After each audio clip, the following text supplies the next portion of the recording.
ಪಕ್ಷಿಗಳ ಗ್ರಾಮ ತುಂಬಾ ಚಿಕ್ಕದು. ಆದ್ರೆ ಅಲ್ಲಿರುವ ಪಕ್ಷಿಗಳ ಮಧ್ಯದಲ್ಲಿರುವ ಪ್ರೀತಿ ವಾತ್ಸಲ್ಯ ತುಂಬಾ ದೊಡ್ಡದು. ಆ ಊರಿಗೆ ಹೋಗಕ್ಕೆ ಬರಕ್ಕೆ ಸಾರಿಗೆ ಸೌಲಭ್ಯ ಏನೋ ಇಲ್ಲ. ಇವಾಗ ಆ ಊರಿಂದ ಸಿಟಿಗೆ ಹೋಗಕ್ಕೆ ಇರೋ ಒಂದೇ ಒಂದು ಬಸ್ಸು ಟುನಿ ನಡೆಸುವ ಬಸ್ಸು. ಟುನಿ ಅವಳ ಮಗಳು ಬುಜ್ಜಿಯ ಜೊತೆ ಅದೇ ಗ್ರಾಮದಲ್ಲಿ ಎಲ್ಲ ಜೊತೆನೂ ಬಾಳ್ತಾ ಇದ್ಲು. ಯಾವಾಗ್ಲೂ ಗ್ರಾಮದಿಂದ ಸಿಟಿಗೆ ಕೆಲ್ಸಕ್ಕೆ ಹೋಗುವ ಪಕ್ಷಿಗಳು, ಓದ್ಕೊಳ್ಳಕ್ಕೆ ಹೋಗುವ ಮಕ್ಕಳು ಎಲ್ರೂ ಹೋಗ್ತಾ ಇದ್ದಿದ್ದು ಟುನಿಯ ಬಸ್ಸಲ್ಲೇ. ಟುನಿ ತುಂಬಾನೇ ಒಳ್ಳೆಯವಳು. ಎಲ್ಲರ ಹತ್ರನೂ ನಗುತ್ತಾ ಮಾತಾಡ್ಕೊಂಡು ಎಲ್ಲರನ್ನ ಸೇಫ್ ಆಗಿ ಕರ್ಕೊಂಡು ಹೋಗಿ ಪುನಃ ಸಂಜೆ ಸಮಯ ಸೇಫ್ ಆಗಿ ಕರ್ಕೊಂಡು ಬಂದು ಊರಿನಲ್ಲಿ ಬಿಡ್ತಾ ಇದ್ಲು. ಎಲ್ರೂ ಬಸ್ ಸ್ಟ್ಯಾಂಡ್ ನಲ್ಲಿ ಬಸ್ಸಿಗೋಸ್ಕರ ಕಾಯ್ತಾ ಇರುವಾಗ ಅವ್ರ ಊರಿನ ಕತೆ, ಅವ್ರ ಸ್ಕೂಲ್ ಕತೆ, ಕೆಲಸ ಮಾಡೋದಲ್ಲಿ ನಡೆದಿದ್ದೋ ಎಲ್ಲಾನು ಮಾತಾಡೋದು ಅವ್ರ ಅಭ್ಯಾಸ. ಒಂದಿನ ಬೆಳಗ್ಗೆ ಸಮಯ ಚಿಚುಕಾಗೆ ಲೂಸಿ ಪಾರಿವಾಳ, ಮಹಿ ಹದ್ದು, ಚೋಟುಗಿಳಿ ಎಲ್ರೂ ಇದೇ ರೀತಿ ಬಸ್ಸಿಗೋಸ್ಕರ ಕಾಯ್ತಾ ಇದ್ರು. ಆವಾಗ ಸಂತೋಷವಾಗಿ ಮಾತಾಡ್ತಾನೆ ಇದ್ರು. ಏನ್ ಚಿಚ್ಚು, ಇವತ್ತು ನಮ್ಮ ಚಿಚ್ಚು ಇನ್ನೂ ಕಾಣ್ತಾನೆ ಇಲ್ಲ. ನನಗೆ ಆಫೀಸಲ್ಲಿ ಬೇರೆ ತುಂಬಾನೇ ಕೆಲಸ ಇದೆ. ನನ್ನ ಬಾಸ್ ಬೇರೆ ಆಫೀಸಿಗೆ ನೀನು ಬೇಗ ಬರದಿದ್ರೆ ಕೆಲಸದಿಂದ ತೆಗ್ದಾಕ್ಬಿಡ್ತೀನಿ ಅಂತ ಹೇಳಿದ್ದಾರೆ. ಚಿಚುಕಾಗೆ ನಗುತ್ತಾ, ಚೋಟು, ನೀನೇನು ಚಿಂತೆ ಮಾಡ್ಬೇಡ. ತುನಿ ಬಸ್ಸಿಗೆ ಪೆಟ್ರೋಲ್ ಹಾಕಕ್ಕೇನಾದ್ರೂ ಹೋಗಿರ್ಬೇಕು. ತುನಿ ಟೈಮಿಗೆನೆ ಬಂದ್ಬಿಡ್ತಾಳೆ. ಅವಳು ಮಾತ್ರ ಇಲ್ಲದಿದ್ರೆ ನಾವು ನಮ್ಮ ಆಫೀಸಿಗೆ ಹೇಗೆ ಹೋಗ್ತಾ ಇದ್ದೋ ಹೇಳು. ಹೌದು ಚಿಚ್ಚು, ನೀನ್ ಹೇಳೋದೇನು ನಿಜಾನೇ. ನಮ್ಮ ಹತ್ರ ಕಾರು ಬೈಕು ಅಂತ ಏನೂ ಇಲ್ಲ. ನಾವು ತುನಿಯ ಬಸ್ ಇಲ್ಲದಿದ್ರೆ ಆಫೀಸಿಗೆ ಹೇಗೆ ಹೋಗ್ತಾ ಇದ್ದೋ. ಅವಳು ಡ್ರೈವಿಂಗ್ ಮಾಡುವ ಸುಖದಲ್ಲಿ ನಾವು ಆಫೀಸಿಗೆ ನೆಮ್ಮದಿಯಾಗಿ ನಿದ್ರೆ ಮಾಡ್ಕೊಂಡು ಆರಾಮವಾಗಿ ಹೋಗ್ತಾ ಇದ್ದೀವಿ. ಆವಾಗ ಹೆಗ್ಲಲ್ಲಿ ಹ್ಯಾಂಡ್ ಬ್ಯಾಗ್ ಹಾಕೊಂಡು ಲೂಸಿ ಪಾರಿವಾಳ, ಹೌದು ಮಗಿಯವ್ರೆ, ನನ್ನ ಕೊಲೀಗ್ಸ್ ಎಲ್ಲ ನನ್ನ ಕೇಳ್ತಾರೆ, ನೀನು ಅಷ್ಟು ದೂರದಿಂದ ಹೇಗೆ ಬಸ್ಸಲ್ಲಿ ಪ್ರಯಾಣ ಮಾಡ್ಕೊಂಡು ಬರ್ತೀಯ ಅಂತ. ಅವ್ರಿಗೇನ್ ಗೊತ್ತು, ನಾವು ತುನಿ ಬಸ್ಸಲ್ಲಿ ಮಜಾ ಮಾಡ್ಕೊಂಡು ಬರೋದು. ತುನಿ ಬಸ್ಸಲ್ಲಿ ಹಾಡು ಹೇಳ್ಕೊಂಡು ಕತೆ ಹೇಳ್ಕೊಂಡು ಆರಾಮವಾಗಿ ಬರ್ತೀವಲ್ವಾ. ನಮ್ಮ ಬಗ್ಗೆ ನಾವು ಮಾತಾಡ್ತಿರುವಾಗ ಅದು ತುನಿ ಬಸ್ಸಿನ ಆರೆಂಜ್ ಸೌಂಡ್ ಕೇಳ್ತಾ ಇದೆ. ತುನಿ ಬರುವ ರೀತಿ ಅನ್ಸುತ್ತೆ. ಆವಾಗ್ಲೇ ದೂರದಿಂದ ಪಾಮ್ ಪಾಮ್ ಅಂತ ಹಾರ್ನ್ ಸೌಂಡ್ ಸಮೇತ ಟುನಿಗುಬ್ಬಚ್ಚಿ ಬಸ್ ತಗೊಂಡು ಬಸ್ ಸ್ಟ್ಯಾಂಡ್ಗೆ ಬಂದ್ಲು. ಆ ಬಸ್ಸಲ್ಲಿ ಮೊದಲನೇ ಸೀಟಲ್ಲಿ ಟುನಿಗುಬ್ಬಚ್ಚಿಯ ಮಗಳಾದ ಬುಜ್ಜಿ ಕೂತ್ಕೊಂಡು ಕಿಟಕಿಯಿಂದ ಎಲ್ಲಾನ ನೋಡಿ ನಗಾಡ್ತಿದ್ಲು. ಅವಾಗ ಟುನಿ ಎಲ್ಲನ್ನ ಬರ ಕೇಳಿದ್ಲು. ಎಲ್ಲರಿಗೂ ಗುಡ್ ಮಾರ್ನಿಂಗ್. ಏನ್ ಚೋಟು, ತುಂಬಾ ಹೊತ್ತಿನಿಂದ ನನ್ಗೋಸ್ಕರ ಕಾಯ್ತಾ ಇದ್ದೀರಾ? ನಿನ್ನೆ ರೀತಿ ಇವತ್ತು ಕೂಡ ನಿಮಗೆ ಮೀಟಿಂಗ್ ಇದೆಯಾ? ಚೋಟು ಬಸ್ಸಲ್ಲಿ ಕೂತ್ಕೊಂಡು, ಅರೆ, ನಿನಗೆ ನಮ್ ಬಗ್ಗೆ ಎಲ್ಲಾನು ಯೋಚನೆ ಇದೆ. ಸರಿ ಸರಿ, ಲೇಟ್ ಮಾಡೋದ್ ಬೇಡ, ಇವತ್ತು ಬೇಗ ಹೋಗು. ಆವಾಗ ಒಳಗಡೆಯಿಂದ ಚಿಚ್ಚು, ಏನೇ ತುನಿ, ಯಾಕೆ ನಿನ್ ಮುಖ ಎಲ್ಲ ಬಾಡಿ ಹೋಗಿದೆ? ನಿನಗೇನಾದ್ರೂ ಆರೋಗ್ಯ ಸರಿ ಇಲ್ವಾ? ನಿದ್ರೆ ಮಾಡಿಲ್ವಾ? ಆವಾಗ ಟುನಿಗುಬ್ಬಚ್ಚಿ ನಗುತ್ತಾ, ಹೌದು ಚಿಚ್ಚು, ನಿನ್ನೆ ಚಳಿಗೆ ಸ್ವಲ್ಪ ಶೀತ ಕೆಮ್ಮು ಎಲ್ಲ ಆಗ್ಬಿಟ್ಟಿದೆ. ಹಾಗೆ ಸ್ವಲ್ಪ ಮೈಕೈ ಎಲ್ಲ ನೋವು. ಇವತ್ತು ಬಸ್ಸು ತೆಗೆಯೋದು ಬೇಡ ಅನ್ಕೊಂಡ್ರೆ ನೀವು ಕಾಲೇಜಿಗೆ ಡ್ಯೂಟಿಗೆ ಹೇಗೆ ಹೋಗ್ತೀರಾ ಅಂತ ಬಂದೆ. ಸರಿ, ನೀವೆಲ್ಲರೂ ಕೂತ್ಕೊಳ್ಳಿ, ನಾನು ಭದ್ರವಾಗಿ ಗಾಡಿ ಓಡಿಸ್ತೀನಿ. ಆವಾಗ ಮಹಿ ಹದ್ದು, ನೋಡ್ದ ಲೂಸಿ, ನಮ್ಮ ತುನಿಗೆ ಆರೋಗ್ಯ ಸರಿ ಇಲ್ಲದಿದ್ರು ನಮಗೋಸ್ಕರ, ನಮ್ಮ ಊರಿಗೋಸ್ಕರ ಬಸ್ ತಗೊಂಡು ಬಂದಿದ್ದಾರೆ. ನಮ್ ಬಗ್ಗೆ ಅವರಿಗೆ ಎಷ್ಟೊಂದು ಪ್ರೀತಿ ನೋಡು. ಹೌದು ಮಗಿಯವ್ರೆ. ಸರಿ ತುನಿ, ನೀನು ನಿಧಾನವಾಗಿ ಹೋಗು. ನಮಗೆ ಆಫೀಸಿಗೇನು ಲೇಟ್ ಆಗಿಲ್ಲ, ನಿನ್ನ ಹೆಲ್ತ್ ಮುಖ್ಯ. ಆವಾಗ ಬುಜ್ಜಿಗುಬ್ಬಚ್ಚಿ, ಲೂಸಿ ಆಂಟಿ, ನಾನು ನಮ್ಮ ಅಮ್ಮನ್ಗೆ ಹೇಳ್ದೆ, ಅಮ್ಮ ಇವತ್ತು ಬಸ್ ಓಡಿಸ್ಬೇಡಿ, ರೆಸ್ಟ್ ಮಾಡಿ ಅಂತ. ಆದ್ರೆ ನಮ್ಮಮ್ಮ, ಇಲ್ಲಮ್ಮ, ನನಗೋಸ್ಕರ ಅವರೆಲ್ಲರೂ ಬಸ್ ಸ್ಟ್ಯಾಂಡ್ ಅಲ್ಲೇ ಕಾಯ್ತಾ ಇರ್ತಾರೆ. ನನ್ನಿಂದ ಅವ್ರ ಕೆಲ್ಸ ಯಾವುದು ನಿಲ್ಬಾರ್ದು, ನಾನು ಬರ್ತೀನಿ ಅಂತ ನಮ್ಮ ಅಮ್ಮ ನನ್ ಜೊತೆ ಹೊರಟು ಬಂದ್ರು. ಟುನಿ ನಗುತ್ತಾ, ಬುಜ್ಜಿ, ನನಗೆ ಏನೂ ಆಗಿಲ್ಲಮ್ಮ. ನೀವೆಲ್ಲರೂ ಆರಾಮಾಗಿ ಎಂಜಾಯ್ ಮಾಡ್ಕೊಂಬನ್ನಿ, ನಾನು ಸಿಟಿಯಲ್ಲಿ ಗಾಡಿ ನಿಲ್ಲಿಸ್ತೀನಿ. ಹಾಗೆ ಆ ದಿನ ಟುನಿಗುಬ್ಬಚ್ಚಿ ಎಲ್ಲರನ್ನ ಸೇಫ್ ಆಗಿ ಸಿಟಿಗೆ ಕರ್ಕೊಂಡು ಹೋಗಿ ಸಂಜೆ ಸಮಯ ಸೇಫ್ ಆಗಿ ಕರ್ಕೊಂಡು ಬಂದು ಬಿಟ್ಲು. ಆ ದಿನ ರಾತ್ರಿ ಸಮಯ ಟುನಿಗೆ ತುಂಬಾನು ಜ್ವರ ಹೊಡಿತಾ ಇತ್ತು. ಪಕ್ಕದಲ್ಲಿ ಬುಜ್ಜಿ ಕೂತ್ಕೊಂಡಿದ್ಲು. ಅವಳ ತಾಯಿ ಜೊತೆನೆ ಕೂತ್ಕೊಂಡು ಅವಳಿಗೆ ಸೇವೆ ಮಾಡಿದ್ಲು. ಮರುದಿನ ಬೆಳಗ್ಗೆ ಯಾವಾಗ್ಲೂ ತರ ಪಕ್ಷಿಗಳು ಎಲ್ರು ಕೂಡ ಸಿಟಿಗೆ ಹೋಗೋದಕ್ಕೋಸ್ಕರ ಬಸ್ ಸ್ಟ್ಯಾಂಡ್ ಅಲ್ಲಿ ಬಂದು ನಿಂತು ಬಸ್ಸಿಗೋಸ್ಕರ ಕಾಯ್ತಿದ್ರು. 8 ಗಂಟೆ ಆಯ್ತು, 9 ಗಂಟೆ ಆಯ್ತು, ಆದ್ರೆ ಬಸ್ ಅಂತೂ ಬರ್ಲೇ ಇಲ್ಲ. ಬಸ್ ಬರ್ಲಿಲ್ಲ ಅನ್ನೋದ್ರಿಂದ ಚೋಟು ತುಂಬಾನೇ ಟೆನ್ಷನ್ ಆಗಿದ್ಲು. ಅಯ್ಯೋ ಚಿಚ್ಚು, ಏನು ಇವತ್ತು 9 ಗಂಟೆ ಆಯ್ತು, ಆದ್ರೂ ತುನಿ ಬರ್ಲೇ ಇಲ್ಲ. ಇವತ್ ನಾನು ಆಫೀಸಿಗೆ ಹೋಗೋದಿದ್ರೆ ನನ್ನ ಕೆಲ್ಸದಿಂದ ತೆಗ್ದಾಕ್ಬಿಡ್ತಾರೆ. ತುನಿಗೆ ಏನಾಗಿರ್ಬೋದು?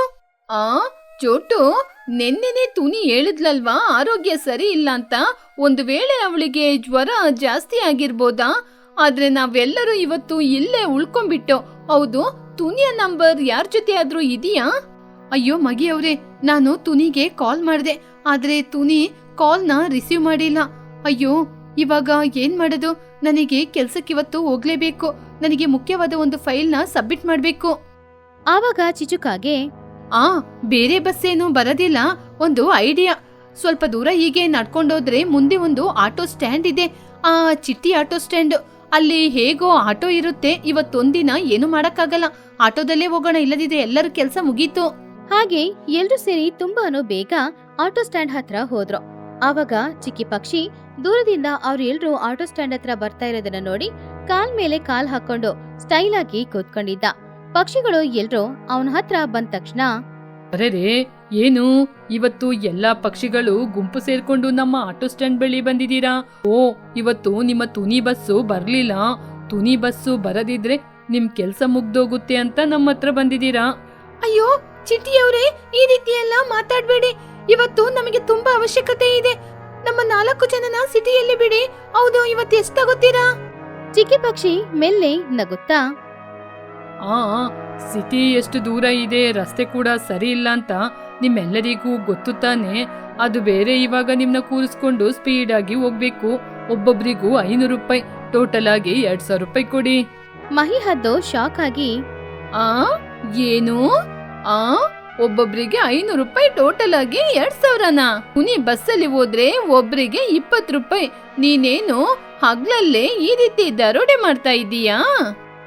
ಏನು ಚಿಟ್ಟಿಯವ್ರೆ, ನಾವು ಆಫೀಸಿಗೆ ಹೋಗಿ ಕಷ್ಟಪಟ್ಟು ದುಡಿತಾ ಇದ್ದೀವಿ. ಒಂದು ದಿನಕ್ಕೇನೆ ನಾವು 2000 ರೂಪಾಯಿ ಕೊಟ್ಬಿಟ್ರೆ 1 ವಾರಗಳ ಕಾಲ ನಾವು ಏನ್ ಮಾಡೋದು? ತುನಿ ಬಸ್ಸಲ್ಲಿ ಬರೀ 20 ರೂಪಾಯಿ. ನೀವು ಇಷ್ಟು ಜಾಸ್ತಿ ಕೇಳೋದು ತಪ್ಪಲ್ವಾ? ಆವಾಗ ಚಿಕ್ಕಿ ಪಕ್ಷಿ ಕೋಪದಿಂದ, ಏನು ನೀವು ಜಾಸ್ತಿಯಾಗಿ ಮಾತಾಡ್ತಾ ಇದ್ದೀರಾ? ಇಲ್ಲಿ ನೋಡಿ, ಇವತ್ತು ತುನಿ ಬಸ್ಸು ಬರೋದಿಲ್ಲ ಅಂತ ನಿಮಗೂ ಗೊತ್ತು, ನನಗೂ ಗೊತ್ತು. ಅದರಿಂದ ಇವತ್ತು ನಾನು ಕೇಳುವಂತಹ ರೇಟು ನೀವು ಕೊಡ್ಲೇಬೇಕು. ನಿಮಗಂತೂ ಆಫೀಸಿಗೆ ಹೋಗ್ಲೇಬೇಕು. ಇಲ್ಲಿ ನೋಡಿ, ಕೊಟ್ರೆ ಕರ್ಕೊಂಡೋಗ್ತೀನಿ, ಇಲ್ಲದಿದ್ರೆ ಹೋಗಿ. ಚಿಚುಕಾಗೆ ಕೋಪದಿಂದ, ಚೋಟು, ಇವರು ಮಾಮೂಲಾಗಿ ಮಾತಾಡ್ತಾ ಇಲ್ಲ, ನಮ್ಮ ಕಷ್ಟವನ್ನು ಅರ್ಥ ಮಾಡ್ಕೊಂಡು ಮಾತಾಡ್ತಾ ಇದ್ದಾರೆ. ಇನ್ನು ಏನ್ ಮಾಡೋದು? ನಿನಗೂ ಕೂಡ ಆಫೀಸಿಗೆ ಹೋಗ್ಬೇಕು. ಎಲ್ರಿಗೂ ಆಫೀಸಲ್ಲಿ ಹೋಗೋದಿದ್ರೆ ಪ್ರಾಬ್ಲಮ್ ಆಗುತ್ತೆ. ನನಗೂ ಕೂಡ ವ್ಯಾಪಾರಕ್ಕೆ ಹೊರಡ್ಬೇಕು. ಸರಿ, ಇವ್ರು ಕೇಳೋದು ಇವತ್ತೊಂದಿನ ಕೊಟ್ಬಿಡೋಣ. ಎಲ್ಲರೂ 2000 ರೂಪಾಯಿ ಕೊಡೋಣ. ಹಾಗೆ ಬೇರೆ ದಾರಿ ಇಲ್ಲದೆ ಪಕ್ಷಿಗಳು ಎಲ್ರೂ ಕೂಡ ಆ ಆಟೋ ಪಕ್ಷಿಗೆ 200 ರೂಪಾಯಿ ಕೊಟ್ಟು ಆಟೋ ಹತ್ತಿದ್ರು. ಆಟೋ ಡ್ಯಾನ್ಸ್ ಮಾಡ್ತಾನೆ ಹೋಗ್ತಾ ಇತ್ತು. ಅದರಲ್ಲಿ ಪಾಪ ಎಲ್ಲ ಪಕ್ಷಿಗಳಿಗೂ ಮೈಕೈ ಎಲ್ಲ ನೋವು. ಸಂಜೆ ಸಮಯ ಪುನಃ 200 ರೂಪಾಯಿ ಕೊಟ್ಟು ಅವರು ಅದೇ ಆಟೋ ಹತ್ತಿ ಊರಿಗೆ ಬಂದ್ರು. ಆವಾಗ ಊರಿಗೆ ರಾತ್ರಿ ಸಮಯ ಬಂದು ಸೇರುವಾಗ ಅವ್ರಿಗೆ ಮೈಕೈ ಎಲ್ಲ ನೋವು ತುಂಬಾ ಜಾಸ್ತಿನೇ ಇತ್ತು. ಹಾಗೇನೆ ಪ್ಯಾಕೆಟ್ ಅಲ್ಲಿ 1 ರೂಪಾಯಿ ಕೂಡ ಇಲ್ಲ. ಅವ್ರೆಲ್ರೂ ತುಂಬಾನೇ ಬೇಜಾರ್ ಮಾಡ್ಕೊಳ್ತಿದ್ರು. ಅಬ್ಬಬ್ಬಾ, ಇವತ್ತು ಆ ಆಟೋದಲ್ಲಿ ಹೋಗಿ ಮೈಕೈ ಎಲ್ಲ ಎಷ್ಟೊಂದು ನೋವಾಗ್ಬಿಡ್ತು. 1 ವಾರ ಸಂಪಾದನೆ ಮಾಡಿದ ಹಣ ಎಲ್ಲ ಇವತ್ತು ಒಂದೇ ದಿನಕ್ಕೆ ಕೊಟ್ಬಿಟ್ಟಿದೀವಿ. ಏನ್ ಮಾಡೋದು? ತುನಿ ಬಸ್ಸಿನ ಮಹಿಮೆ ಇವಾಗ ಗೊತ್ತಾಯ್ತು. ಹೌದು ಚೋಟು, ಆಟೋದವನು ನಮ್ ಜೊತೆ ದರೋಡ ಮಾಡಿದ ಹಾಗೆ ಇವತ್ತು ಹಣವನ್ನೆಲ್ಲ ತೆಗೆದುಕೊಂಡ. ಅದೆಲ್ಲ ಹೋಗ್ಲಿ, ತುನಿಗೆ ಏನಾಗಿರ್ಬೋದು? ಇವತ್ತು ಮನೆಯಿಂದ ಹೊರಗಡೆನೆ ಬರ್ಲಿಲ್ಲ.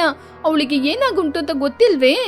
ಹೌದು ಮಗಿಯವ್ರೆ, ನಿನ್ನೆ ಬೆಳಿಗ್ಗೆ ಕೂಡ ಬಸ್ ಓಡಿಸುವಾಗ ತುಂಬಾ ಜಾಸ್ತಿ ಇದೆ ಅಂತ ಹೇಳಿದ್ಲಲ್ವಾ? ಒಂದು ವೇಳೆ ಸೀರಿಯಸ್ ಆಗಿರುತ್ತಾ? ಬನ್ನಿ ಎಲ್ಲರೂ ಹೋಗಿ ನೋಡಿ ಬರೋಣ. ಹೌದೌದು, ನನಗೆ ಬುಜ್ಜಿ ಬಗ್ಗೆ ಆಲೋಚನೆ ಮಾಡಿದ್ರೆ ಅಳು ಬರ್ತಾ ಉಂಟು.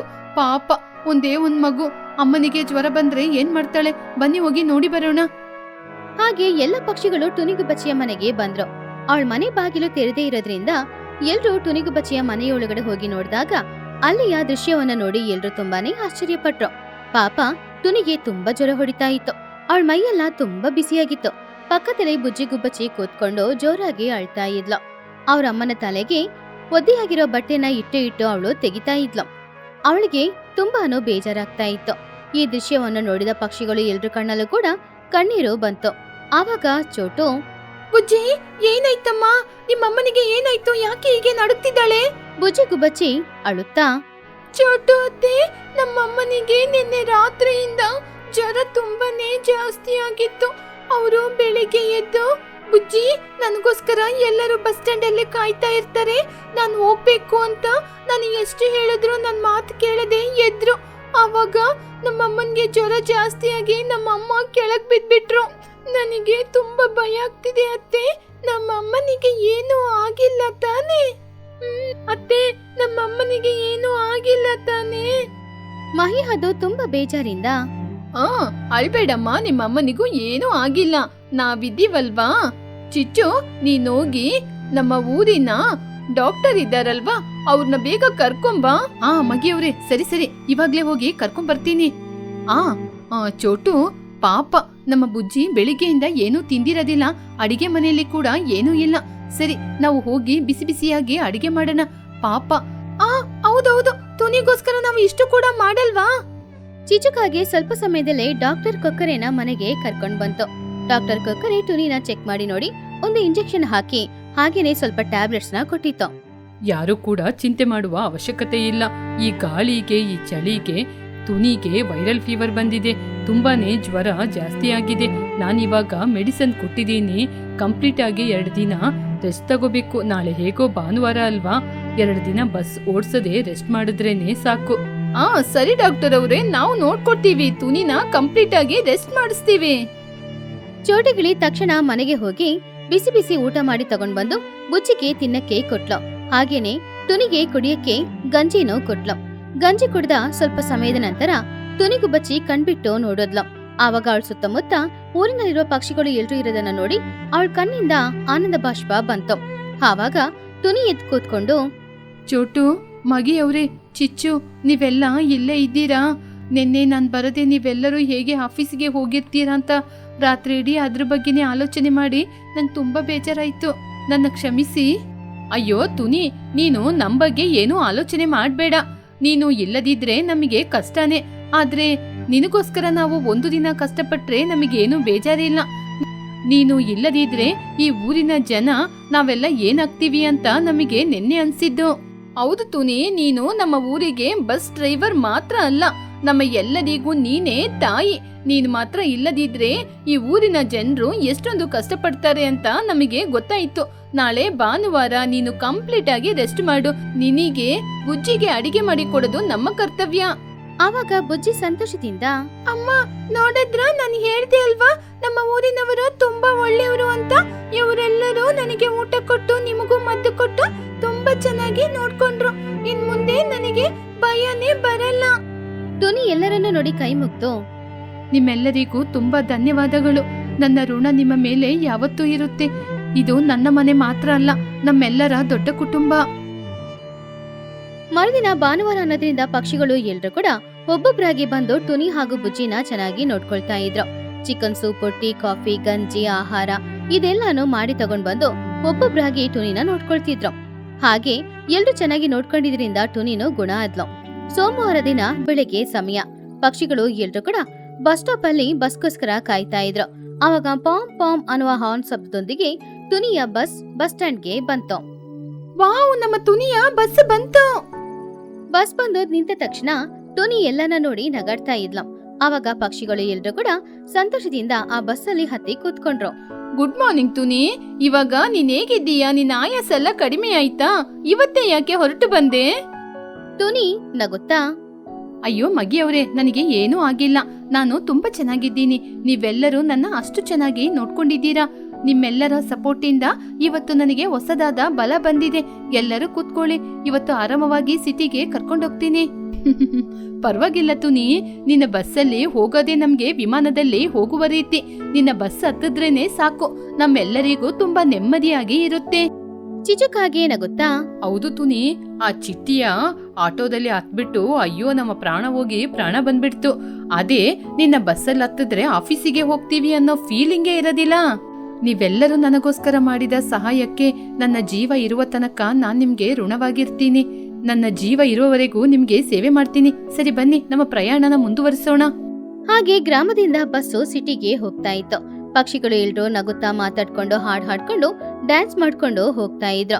ಹಾಗೆ ಆ ಊರಿಗೆ ಇದ್ದ ಒಂದೇ ಒಂದು ಸಾರಿಗೆ ಸೌಕರ್ಯ ಟುನಿಯ ಬಸ್ ಆಗಿತ್ತು. ಆದ್ರಿಂದ ಪಕ್ಷಿಗಳು ಎಲ್ರು ಕೂಡ ಅವಳಿಗೊಂದ್ ಕಷ್ಟ ಬಂದಾಗ ಅವಳ ಜೊತೆನೆ ಇದ್ದ ಅವಳನ್ನ ಚೆನ್ನಾಗಿ ನೋಡ್ಕೊಳ್ತಿದ್ರು. ಒಬ್ರಿಗೊಬ್ರು ಸಹಾಯ ಮಾಡ್ಕೊಂಡಿದ್ರೆ ಯಾವ್ದೇ ಕಷ್ಟನೂ ಬೇಕಾದ್ರೂ ನಮ್ಮನ್ ಬಿಟ್ಟು ದೂರ ಹೋಗುತ್ತೆ ಅಂತ ಆ ಊರಿನ ಪಕ್ಷಿಗಳು ಎಲ್ರೂ ಸೇರಿ ಆ ದಿನ ನಿರೂಪಣೆ ಮಾಡಿದ್ರು. ಮರದಲ್ಲಿ ಮನೆಗಳು. ಪಕ್ಷಿಗಳ ಗ್ರಾಮದ ಹತ್ತಿರದಲ್ಲಿ ಒಂದು ದಟ್ಟವಾದ ಅಡವಿ ಇತ್ತು. ಪಕ್ಷಿಗಳು ಎಲ್ರೂ ಕೂಡ ಊರಿನಲ್ಲಿ ಸಂತೋಷವಾಗಿನೇ ಬಾಳ್ತಾ ಇದ್ರು. ಆದ್ರೆ ಕೆಲವು ದಿನಗಳ ನಂತರ ಆ ಊರಿನಲ್ಲಿ ಪೊಲ್ಯೂಷನ್ ಜಾಸ್ತಿ ಆಗಿದ್ರಿಂದ ಊರಲ್ಲಿ ಬಾಳಕ್ಕೆ ಇಷ್ಟ ಇಲ್ಲದೆ ಚಿಚುಕಾಗೆ ಮಹಿ ಹದ್ದು ಟುನಿಗುಬ್ಬಚ್ಚಿ ಚೋಟಗಿಳಿ ಲೂಸಿ ಪಾರಿವಾಳ ಕುಹುವಾತು ಅಡವಿಗೆ ಹೊರಟ್ರು. ಅಡವಿಯಲ್ಲಿರುವ ದೊಡ್ಡ ದೊಡ್ಡ ಮರಗಳನ್ನ ಕೆತ್ತಿ ಮನೆಗಳಾಗಿ ಬದಲಾಯಿಸಿಕೊಂಡು ಅಲ್ಲಿ ಅವರು ಸಂತೋಷವಾಗಿ ಬಾಳ್ತಾ ಇದ್ರು. ಒಂದು ದೊಡ್ಡ ಮರದಲ್ಲಿ ಇದ್ದ ಕೆಳಗಡೆ ಮನೆಯಲ್ಲಿ ಟುನಿಗುಬ್ಬಚ್ಚಿ, ಮೇಲ್ಗಡೆ ಮನೆಯಲ್ಲಿ ಚೋಟು ಬಾಳ್ತಾ ಇದ್ರು. ಪಕ್ಕದಲ್ಲಿದ್ದ ಇನ್ನೊಂದು ದೊಡ್ಡ ಮರದಲ್ಲಿ ಕೆಳಗಡೆ ಚಿಚುಕಾಗೇನು, ಮೇಲ್ಗಡೆ ಮಹಿ ಹದ್ದನು ಇದ್ರು. ಇನ್ನೊಂದ್ ಕಡೆ ಕೆಳಗಡೆ ಲೂಸಿ ಪಾರಿವಾಳ, ಮೇಲ್ಗಡೆ ಕುಹುಬಾತೋ ಇದ್ರು. ಒಂದಿನ ಸಂಜೆ ಸಮಯ ಪಕ್ಷಿಗಳು ಎಲ್ರು ಕೂಡ ಮನೆ ಹೊರಗಡೆ ಬಂದು ನಿಂತ್ಕೊಂಡು ಸಂತೋಷವಾಗಿ ಒಬ್ರತ್ರ ಇನ್ನೊಬ್ರು ಮಾತಾಡ್ತಾ ಇದ್ರು. ಅವಾಗ ಟುನಿಗುಬ್ಬಚ್ಚಿ ಕಣ್ಮುಚ್ಕೊಂಡು ಸ್ವಚ್ಛವಾದ ಗಾಳಿನ ಶ್ವಾಸಿಸ್ಕೊಂಡು, ಹಬ್ಬಾ ಏನ್ ಚೋಟು, ಈ ಗಾಳಿ ಎಷ್ಟೊಂದು ಸ್ವಚ್ಛವಾಗಿ ತಂಪಾಗಿದೆ. ಇದೇ ನಾವು ಮನೆಯಲ್ಲಿದ್ರೆ ಆ ಬಿಸಿಗೆ ಫ್ಯಾನ್ ಹಾಕೊಂಡು ಎಸಿ ಹಾಕೊಂಡು ಕೂತ್ಕೊಳ್ತಾ ಇದ್ದೋ. ಈ ಕಾಡಿಗೆ ಬಂದು ಮರದಲ್ಲಿ ಮನೆ ಕಟ್ಕೊಂಡ್ಮೇಲೆ ನಮಗೆಲ್ಲರಿಗೂ ಎಷ್ಟೊಂದು ಚೆನ್ನಾಗಿದೆ. ನಾವು ತಗೊಂಡ ನಿರ್ಧಾರ ಒಳ್ಳೆ ನಿರ್ಧಾರ. ಆವಾಗ ಚೋಟು ಮೇಲಿಂದ ಕೆಳಗಡೆ ನೋಡಿ, ಹೌದು ತುನಿ, ನೀನು ಕೆಳಗೆ ಇದ್ದೀಯ, ನಿನಗೆ ಗಾಳಿ ಮಾತ್ರ ಬರ್ತಾ ಇದೆ. ಆದ್ರೆ ನಾನು ಫಸ್ಟ್ ಫ್ಲೋರ್ ಅಲ್ಲಿ ಇದ್ದೀನಲ್ವಾ, ನನಗೆ ಗಾಳಿಯಲ್ಲಿ ತೇಲುವ ಅನುಭವ. ಇದೇ ಸಿಟಿಯಲ್ಲಿ ಇದ್ದಿದ್ರೆ ಎಸಿ ಹಾಕೊಂಡು ಕೂತ್ಕೋತಾ ಇದ್ದು, ಆದ್ರೆ ಇಲ್ಲಿ ಎಸಿ ಅವಶ್ಯಕತೆ ಇಲ್ಲ. ಚಳಿಯಾಗಿ 2 ಕಂಬ್ಳಿನ ಹಾಕೊಂಡು ಒದ್ಕೊಂಡ್ ಮಲ್ಕೋತೀನಿ. ಆವಾಗ ಅಲ್ಲಿ ನಿಂತ್ಕೊಂಡಿದ್ದ ಚಿಚುಕಾಗೆ, ಏನ್ ಚೋಟು, ನಿನ್ನ ಫಸ್ಟ್ ಫ್ಲೋರಿಗೆನೆ ಅಷ್ಟೊಂದು ಬಿಲ್ಡಪ್ ಕೊಡ್ತಾ ಇದ್ದೀಯಾ? ನಾನು 2 ರೂಮ್ಗಳನ್ನ ಮಾಡ್ಕೊಂಡಿದ್ದೀನಿ. ನನಗೆ ಆ ಕಡೆ ಈ ಕಡೆ ಓಡಾಡಕ್ಕೆ ಒಳ್ಳೆ ಆರಾಮವಾಗಿದೆ. ಇದೇ ಮಗಿಯವರು ಮೇಲೆ ಇದ್ದಾರಲ್ವಾ, ಅವರಿಗೆ ಸ್ಟೆಪ್ ಹತ್ಕೊಂಡ್ ಮೇಲೆ ಹೋಗ್ಲಿಕ್ಕೇನೆ ಕಾಲು ಪ್ರತಿದಿನ ನೋವಾಗ್ತಾ ಇದೆ. ಆವಾಗ ಮಹಿ ಹದ್ದು ನಗುತ್ತಾ, ಅರೆ ಏನ್ ಚಿಚ್ಚು, ನನಗೆ ಆಯಾಸ ಬರ್ತಾ ಇದೆ ಅಂತ ನಾನ್ ನಿನ್ಗೆ ಹೇಳಿದ್ನಾ? ನಾನು ಸ್ಟೆಪ್ ಹತ್ತಿ ಮೇಲೆ ಬರೋದು ನನಗೇನು ಆಯಾಸ ಇಲ್ಲ. ನಾನು ಕಾಡಲ್ಲೇ ತಿರುಗಾಡುವ ದೊಡ್ಡ ಪಕ್ಷಿ. ನನಗೆ ಇಲ್ಲಿಂದ ಆಯಾಸ, ನಾನು ಆರಾಮವಾಗಿದ್ದೀನಿ. ಇಲ್ಲಿಂದ ಕೆಳಗಡೆ ನೋಡ್ತಾ ಇದ್ರೆ ಎಷ್ಟೊಂದು ವಿಶಾಲವಾಗಿ ಕಾಣಿಸ್ತಾ ಇದೆ. ಅದು ಮಾತ್ರನಾ, ನೀನು ಅಡಿಗೆ ಮಾಡೋದು ಬೊಬ್ಬೆ ಹಾಕೋದು ಯಾವುದು ನನಗೆ ಕೇಳೋದಿಲ್ಲ. ನಾನು ಆರಾಮವಾಗಿದ್ದೀನಿ. ಆವಾಗ ಇದನ್ನ ಕೇಳಿಸ್ಕೊಳ್ತಿದ್ದ ಲೂಸಿ ಪಾರಿವಾಳ, ಏನು ಮೇಲೆ ಹೋಗೋದು ಕೆಳಗೆ ಹೋಗೋದು ಅಂತ ಜಗಳ ಮಾಡ್ಕೋತಾ ಇದ್ದೀರಾ? ಆದ್ರೆ ನನ್ ಮನೆಯಲ್ಲಿ ನೋಡಿ, ನಾನು ಕೆಳಗೆ ಆರಾಮವಾಗಿದ್ರೆ ಕುಹು ಮೇಲೆ ಅವಳ ಕೆಲ್ಸವನ್ನ ಅವಳು ನೋಡ್ಕೊಂಡು ಆರಾಮವಾಗಿದ್ದಾಳೆ. ನಾವು ಸಂತೋಷವಾಗಿದ್ದೀವಿ. ಆವಾಗ ಕುಹು ಅಲ್ಲಿಗೆ ಬಂದು, ஆமா லூசி, நம்ம இருந்த அந்த பழைய வீடு மழை வந்தா வீட்டுக்குள்ள தண்ணி வரும், ஒழுகும். ஆனா இந்த மரத்துல கட்டி இருக்கிற வீடு எந்த பிரச்சனையும் இல்லாம நம்ம சந்தோஷமா இருக்கோம். எந்த ஒரு பொல்யூஷனும் இல்ல. நீங்க நினைச்சு பாருங்க, நம்ம பசங்க சிட்டில வெயில் பொல்யூஷன்ல கஷ்டப்பட்டுக்கிட்டு இருக்காங்க. நம்ம இங்க அழகான காட்டு வீட்டுல இருக்கோம் அப்படின்னு இந்த விஷயம் அவங்களுக்கு தெரியுமா? ಟುನಿ ಬೇಜಾರಿಂದ, ಹೌದು ಲೂಸಿ, ನಮ್ಮ ಮಕ್ಕಳು ಸಿಟಿಯಲ್ಲಿ ಹೋಗಿ ಆರಾಮ್ಸಾಗಿ ಎಸಿಯಲ್ಲಿ ಕೂತ್ಕೊಂಡು ಜೀವನ ಮಾಡ್ತಾ ಇದ್ದಾರೆ. ಆದ್ರೆ ನನ್ನ ಬುಜ್ಜಿಗೆ ಕಂಪ್ಯೂಟರ್ ಅಲ್ಲಿ ಕೆಲಸ ಮಾಡಿ ಮಾಡಿ ಅವಳಿಗೆ ಕಣ್ಣು ನೋವು, ಬೆನ್ನು ನೋವು ಎಲ್ಲನೂ ಬಂದಿದೆಯಂತೆ. ಅವರಿಗೆ ನಾವಿಲ್ಲಿ ಕಾಡಲ್ಲಿ ಅಪಾರ್ಟ್ಮೆಂಟ್ ಅಲ್ಲಿ ಮನೆ ಕಟ್ಕೊಂಡಿದ್ದೀವಿ ಅಂದ್ರೆ ಅವ್ರು ನಂಬದಿಲ್ಲ. ರಜೆಗೆ ಬಂದು ಅವರೇ ನೋಡಿ ಸರ್ಪ್ರೈಸ್ ಆಗ್ಲಿ. ಹೌದು, ಅವ್ರು ಮಾತ್ರ ಇಲ್ಲಿಗೆ ಬಂದ್ರೆ ಇಲ್ಲಿರುವ ಗಾಳಿ ಪರಿಸರವನ್ನು ನೋಡಿ ಮತ್ತೆ ಸಿಟಿಗೆ ಹೋಗೋದಿಲ್ಲ ಅಂತ ಹೇಳ್ತಾರೆ. ಸರಿ, ನಾನು ಹೋಗಿ ಅಡಿಗೆ ಮಾಡ್ತೀನಿ, ನೀವು ಹೋಗಿ. ಹೀಗೆ ತಾಯಂದ್ರು ಎಲ್ರು ಅಡವಿಯಲ್ಲಿ ಹಾಯಾಗಿದ್ದಾಗ ಸಿಟಿಯಲ್ಲಿ ಕೆಲಸ ಮಾಡ್ತಾ ಇದ್ದ ಚಿನ್ನೋ, ಬನ್ನೋ, ಬುಜ್ಜಿ 3 ಜನ ಆಫೀಸಲ್ಲಿ ಟಾರ್ಗೆಟ್, ಹೊರಗಡೆ ಬಂದ್ರೆ ಟ್ರಾಫಿಕ್, ಇದೆರಡಕ್ಕೂ ಮಧ್ಯದಲ್ಲಿ ಸಿಕ್ಕಾಕೊಂಡು ಪಾಪ ಕಷ್ಟಪಡ್ತಿದ್ರು. ಒಂದಿನ ಕಾಫಿ ಕುಡಿತಾ ಇದ್ದಾಗ ಅವ್ರ 3 ಜನನು, ಅಬ್ಬಾ ಬನ್ನು, ಹಗಲು ರಾತ್ರಿ ಅಂತ ಆ ಸಿಸ್ಟಮ್ ಅನ್ನು ನೋಡಿ ನೋಡಿ ನನ್ ಕಣ್ಣೆಲ್ಲ ಉರಿತಾ ಇದೆ. ನಾವು ಹಚ್ಚ ಹಸಿರು ತುಂಬಿದ ಹೊಲ ಕಾಡನ್ನು ನೋಡಿ ಎಷ್ಟೊಂದು ದಿನಗಳಾಯ್ತಲ್ವಾ? ಹೌದು ಬುಜ್ಜಿ, ಪ್ರತಿದಿನ ಈ ಟ್ರಾಫಿಕ್ ಅಲ್ಲಿ ಆಫೀಸಿಗೆ ಹೋಗಿ ಬರೋದು ಅಂದ್ರೆ ಪ್ರಾಣ ಹೋಗ್ತಾ ಇದೆ. ಗಾಡಿಯ ಶಬ್ದ, ಹೊಗೆ, ಪೊಲ್ಯೂಷನ್, ಇದು ಎಲ್ಲವೂ ಇರುವುದರಿಂದ ನಮಗೆ ಈ ಸಿಟಿಯಲ್ಲಿ ನೆಮ್ಮದಿಯಾಗಿ ಜೀವನ ಮಾಡಕ್ಕಾಗ್ತಿಲ್ಲ. ಆವಾಗ ಚಿನ್ನಕ್ಕಾಗಿ ಉತ್ಸಾಹದಿಂದ ಬಂದು, ಬನ್ನು ಬುಜ್ಜಿ, ನಾನ್ ನಿಮ್ಗೆ ಒಂದು ಸೂಪರ್ ಆದ ಗುಡ್ ನ್ಯೂಸ್ ಹೇಳ. ನಮ್ಮ ಆಫೀಸಲ್ಲಿ ನಮ್ಮ ಎಲ್ಲರಿಗೂ 1 ವಾರ ರಜೆ ಕೊಟ್ಟಿದ್ದಾರೆ. ನಾವು 1 ವಾರ ಲ್ಯಾಪ್ಟಾಪ್ ನ ಮುಚ್ಚಿಡ್ಬೇಕು. ಬುಜ್ಜಿ ಖುಷಿಯಾಗಿ, ವಾವ್ ಚಿನ್ನು, ನೀನ್ ಹೇಳೋದು ನಿಜನಾ? ಹಾಗಾದ್ರೆ ಸೂಪರ್. ನಾವು ಇನ್ನು 1 ವಾರಗಳ ಕಾಲ ಇಲ್ಲಿ ಇರದೇ ಬೇಡ. ನಮ್ಮ ಲ್ಯಾಪ್ಟಾಪ್ ಗಳಿಗೆ ಬಾಯಿ ಹೇಳಿ ನಾವು ಊರಿಗೆ ಹೊರಟೋಗೋಣ. ನಮ್ಮ ಅಮ್ಮನವ್ರನ್ನ ನೋಡ್ಬೇಕು ಅಂತ ತುಂಬಾನೇ ಆಸೆ ಆಗ್ತಿದೆ. ನಾವು ನಮ್ಮ ಊರಿಗೆ ಹೋಗಿ ಸ್ವಚ್ಛವಾದ ಗಾಳಿಯನ್ನು ಶ್ವಾಸಿಸ್ಬೇಕು ಅಂತ ಆಸೆ ಆಗ್ತಿದೆ. ಹೌದು ಬುಜ್ಜಿ, ನನಗಂತೂ ಊರಿಗೆ ಹೋಗಿ ನಮ್ಮ ಅಮ್ಮನ ಮಡಿಯಲ್ಲಿ ಮಲ್ಕೊಂಡು ನಿದ್ರೆ ಮಾಡ್ಬೇಕು ಅಂತ ತುಂಬಾ ಆಸೆ ಆಗ್ತಾ ಇದೆ. ನಾವು ಊರಿಗೆ ಹೋಗೋದು ಅಮ್ಮನವ್ರ ಜೊತೆ ಹೇಳದೇ ಬೇಡ, ಅವರಿಗೆ ಸರ್ಪ್ರೈಸ್ ಕೊಡೋಣ. ಅವ್ರು ನಮ್ಮನ್ನ ನೋಡಿ ಎಷ್ಟೊಂದು ಸಂತೋಷ ಪಡ್ತಾರಲ್ವಾ. ನಾಳೆ ಬೆಳಿಗ್ಗೆನೆ ನಾವು ನಮ್ಮ ಬಟ್ಟೆನೆಲ್ಲ ತೆಗೆದಿಟ್ಟು ಊರಿಗೆ ಹೊರಡೋಣ. ಹಾಗೆ ಮಕ್ಕಳು 3 ಜನ ಕೂಡ ಸಿಟಿಯಿಂದ ಅವರ ಹಳ್ಳಿಗೆ ವಾಪಸ್ ಬಂದವರಿಗೆ ಅಲ್ಲಿ ಒಂದು ಆಶ್ಚರ್ಯಕರದ ವಿಷಯ ಕಾಯ್ತಾ ಇದೆ ಅನ್ನೋದು ಅವ್ರಿಗೆ ಯಾರಿಗೂ ಗೊತ್ತಿರ್ಲಿಲ್ಲ. ಅವ್ರವ್ರು ಬಾಳ್ತಾ ಇದ್ದ ಹಳೆಯ ಮನೆಗೆ ಹೋದಾಗ ಆ ಮನೆಗಳು ಎಲ್ಲಾನು ಹಾಳು ಬಿದ್ದೋಗಿತ್ತು. ಮನೆಯ ಸುತ್ತಮುತ್ತ ಕಸ, ಮನೆಯ ಹಿಂದ್ಗಡೆ ಕೆಳಗಿಡಗಳು ಎಲ್ಲಾನು ಬೆಳೆದಿತ್ತು. ಆದ್ರೆ ನೋಡಿದ್ರೇನೆ ಸುಮಾರು ದಿನದಿಂದ ಈ ಮನೆಯಲ್ಲಿ ಯಾರು ಇಲ್ಲ ಅನ್ನೋದು ಅರ್ಥ ಆಗ್ತಿತ್ತು. ಅದನ್ನ ನೋಡಿ ಬುಜ್ಜಿ ಗುಬ್ಬಚ್ಚಿ ತುಂಬಾನು ಆಶ್ಚರ್ಯಪಟ್ಲು. ಏನೋ ಬನ್ನು, ನಮ್ಮ ಮನೆಯೆಲ್ಲ ಈ ರೀತಿ ಹಾಳಾಗೋಗಿದೆ. ಮನೆ ಬೀಗ ಕೂಡ ಹಾಕಿಲ್ಲ. ನಮ್ಮ ಅಮ್ಮ ಎಲ್ಲಿಗ ಹೋದ್ರು? ಬನ್ನು ತುಂಬಾ ಭಯದಿಂದ, ಹೌದು ಬುಜ್ಜಿ, ನನ್ ಮನೆಯಲ್ಲಿ ನಮ್ಮ ಅಮ್ಮ ಕೂಡ ಇಲ್ಲ. ಇಲ್ಲಿ ಯಾವ ಪಕ್ಷಿಗಳು ಕಾಣ್ತಾ ಇಲ್ಲ. ಹೌದು, ನಂಗೆ ತುಂಬಾ ಭಯ ಆಗ್ತಾ ಇದೆ. ಇವರೆಲ್ಲ ಎಲ್ಲಿಗೋದ್ರು? ಒಬ್ರು ಕೂಡ ಕಣ್ಣಿಗೆ ಕಾಣಿಸ್ತಾನೆ ಇಲ್ಲ. ಚಿನ್ನು ಕೂಡ ತುಂಬಾನೇ ಭಯದಿಂದ, ಹೌದು ಕಣೋ, ನಮ್ಮ ಅಮ್ಮಂದಿರಿಗೆ ಏನೋ ಆಯ್ತು. ನಮ್ಮ ಅಮ್ಮ ಕಾಣಿಸ್ತಾ ಇಲ್ಲ. ಅಯ್ಯೋ ಅಮ್ಮ ಎಲ್ಲಿಗೋದ್ರಮ್ಮ? ನನ್ನ ಅಮ್ಮ ಎಲ್ಲಿ? ಓ ಚಿಚ್ಚು ಅಮ್ಮ, ಎಲ್ಲೇ ಹೋಗ್ಬಿಟ್ಟೆ? ಕಾಣಿಸ್ತಾ ಇಲ್ಲ. ಏ ಚಿನ್ನು, ಭಯ ಪಡ್ಬೇಡ ಕಣೋ, ಅವರು ಇಲ್ಲೇ ಎಲ್ಲಾದ್ರೂ ಇರ್ತಾರೆ. ಬನ್ನಿ, ನಾವೆಲ್ಲರೂ ಆ ಕಾಡಿನ ಹತ್ರ ಹೋಗಿ ನೋಡೋಣ. ಎಲ್ಲರೂ ಸೇರ್ಕೊಂಡು ಕಾಡಿಗೆ ಹೋಗಿರ್ಬೋದು. ಹಾಗೆ ಮಕ್ಕಳು 3 ಜನ ತಾಯಿಯಂದಿರಿನ ಹುಡುಕೊಂಡು ಆ ಊರಿನಲ್ಲಿರುವ ನದಿ ತೀರಕ್ಕೆ ಹೋದ್ರು. ನದಿ ತೀರದಲ್ಲಿ ಒಂದು ಕೊಕ್ಕರೆ ನಿಂತ್ಕೊಂಡು ಮೀನುಗಳನ್ನ ಹಿಡಿತಾ ಇತ್ತು. ಆವಾಗ ಅವರೆಲ್ಲರೂ ಕೂಡ ಆ ಕೊಕ್ಕರೆ ಅಜ್ಜನ ಹತ್ತಿರ ಹೋಗಿ, ಕೊಕ್ಕು ತಾತ, ನಾನು ಚೋಟುವಿನ ಮಗ. ನಮ್ಮ ಅಮ್ಮನವರು ಊರಲ್ಲಿ ಕಾಣ್ತಾ ಇಲ್ಲ. ಇವರು ತುನಿ ಚಿಕ್ಕಮ್ಮನ ಮಕ್ಕಳು. ನಮ್ಮ ಮನೆ ಎಲ್ಲ ಹಾಳಾಗೋಗಿದೆ. ನಮ್ಮ ಅಮ್ಮವರು ಎಲ್ಲೋಗಿದ್ದಾರೆ ಅಂತ ನಿಮ್ಗೆ ಗೊತ್ತಾ? ಬನ್ನು, ಚಿನ್ನು, ನೀವಾ ಪಟ್ನದಿಂದ ಕೆಲಸ ಮುಗಿಸ್ಕೊಂಡು ಇವಾಗ ಬಂದಿದ್ದೀರಾ? ಚಿಂತೆ ಮಾಡಬೇಡಿ, ಕಾಡಲ್ಲಿ ನಿಮ್ಮ ಅಮ್ಮಂದಿರು ಚೆನ್ನಾಗಿ ಮನೆ ಕಟ್ಕೊಂಡು ಸಂತೋಷವಾಗಿ ಜೀವನ ಮಾಡ್ತಿದ್ದಾರೆ. ಭಯಪಡ್ಬೇಡಿ. ಚಿನ್ನು ಆಶ್ಚರ್ಯದಿಂದ, ಅವರು ಚೆನ್ನಾಗಿದ್ದಾರ? ಮತ್ತೆ ಈ ಮನೆನ ಬಿಟ್ಬಿಟ್ಟು ಯಾಕೆ ಅವರು ಅಲ್ಲಿಗೋದ್ರು?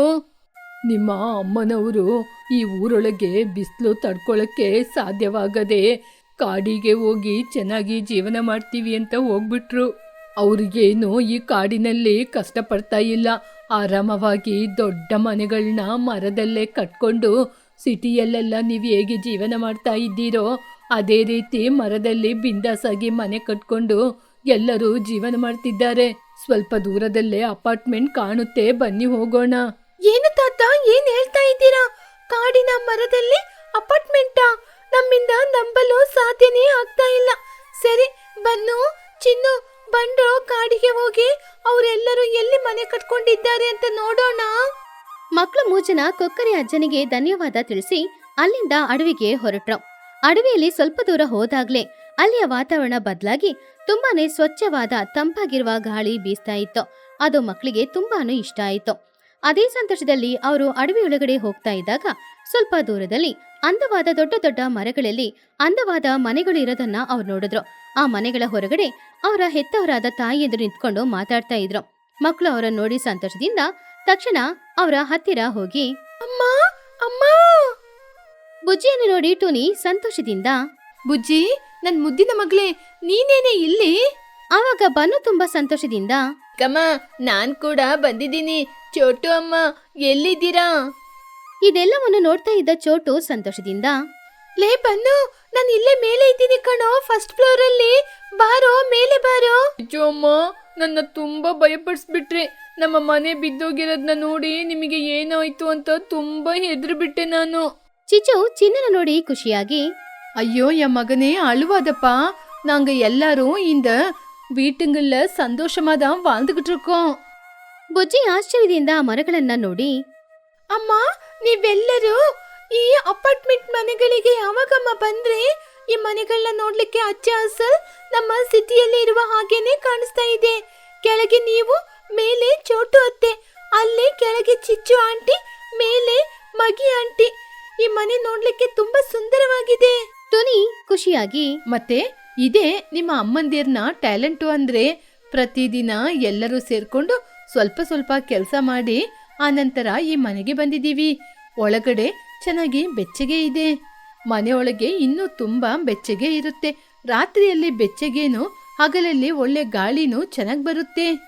ಬುಜ್ಜಿ, ಚಿನ್ನು, ಬನ್ನು 3 ಜನನು ತುಂಬಾನೇ ಉತ್ಸಾಹದಿಂದ ಮನೆಯೊಳಗಡೆ ಹೋಗಿ ನೋಡಿದ್ರು. ಆ ಮನೆ ತುಂಬಾ ತಂಪಾಗಿತ್ತು. ಅಲ್ಲಿದ್ದ ಒಂದು ಚಿಕ್ಕ ರಂಧ್ರದ ಮೂಲಕ ಗಾಳಿನೂ ಬೀಸ್ತಾ ಇತ್ತು. ಆವಾಗ ಬನ್ನು ಮಂಚದಲ್ಲಿ ಕೂತ್ಕೊಂಡು ಅವನ ತಾಯಿ ಹತ್ರ ಸಂತೋಷದಿಂದ, ವಾವ್ ಅಮ್ಮ, ನಾನು ಸಿಟಿಯಲ್ಲಿ ಒಂದು ದಿನಕ್ಕೆ 2,000 ರೂಪಾಯಿ ಕರೆಂಟ್ ಬಿಲ್ನ ಕಟ್ಟಿದ್ರೆ ಕೂಡ ನನಗೆ ಇಷ್ಟೊಂದು ತಂಪಾದ ಗಾಳಿ ಬರಲ್ಲ.